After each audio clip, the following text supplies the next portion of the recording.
India বাংলাদেশের বন্ধুত্ব যেন ফাটল ধরেছে। इंडिया বয়কটের মিছিল যেন বাংলার গলিতে গলিতে শোনা যাচ্ছে। दोस्तों बांग्लादेश में बॉयकॉट इंडियन प्रोडक्ट्स का हैशटैग सोशल मीडिया पर काफी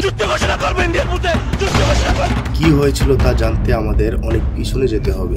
সাল 2011 7 জানুয়ারি ভারতীয় সীমান্তরক্ষী বাহিনী বিএসএফ এর সদস্যরা বাংলাদেশে এক কিশোরীকে গুলি করে হত্যা করে লাশটি কাঁটাতারে ঝুলিয়ে রেখেছিল প্রায় 4.5 ঘন্টা যাবত।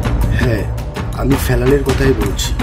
কুড়িগ্রাম জেলার ফুলবাড়িয়া উপজেলা অনন্তপুর সীমান্ত 14 বছরের কিশোরীকে হত্যা করে লাশটি কাঁটাতারে ঝুলিয়ে রেখে 2 দিন ধরে পতাকা বৈঠক শেষে হত্যার 30 ঘন্টা পর ফেলানির লাশটি বিজেপির কাছে হস্তান্তর করে বিএসএফ। একবার ভাবুন তো কি দোষ ছিল এই 11 বছরের বাচ্চাটির।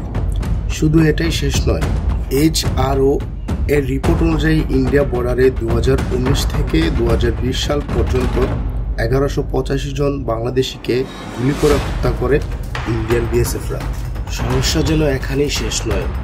বয়কটের আসল ডাকটা আসে গত বছর ইন্ডিয়া অস্ট্রেলিয়া বিশ্বকাপ ফাইনাল নিয়ে। ইন্ডিয়া অস্ট্রেলিয়ার কাছে হেরে যায়, তাতে করে বাংলাদেশে অস্ট্রেলিয়ান ভক্তরা বিজয় উল্লাস করলে তাতে নিয়ে লাগে দ্বন্দ্ব। বাংলাদেশিরা কেন অস্ট্রেলিয়াকে সাপোর্ট করলো, এই দোষে নাকি বাংলাদেশিদেরকে তারা বয়কট করলো। বাস, তাতে বাঙালিরা কম কিসে, ওনারাও শুরু করলো বয়কট ক্যাম্পেইন। দাদারা হয়তো ভুলে গিয়েছে খেলাধুলা হচ্ছে মনের ঘোরা, যে কেউ যে কাউকেই সাপোর্ট করতে পারে। তবে বাংলা একটা কথা আছে, সত্যের ভক্ত নরমের জয়। বাংলাদেশ ইন্ডিয়া ম্যাচ চলছিল ভারতে। বাংলাদেশ থেকে অনেক ভক্তরা গিয়েছিল সেখানে খেলা উপভোগ করতে।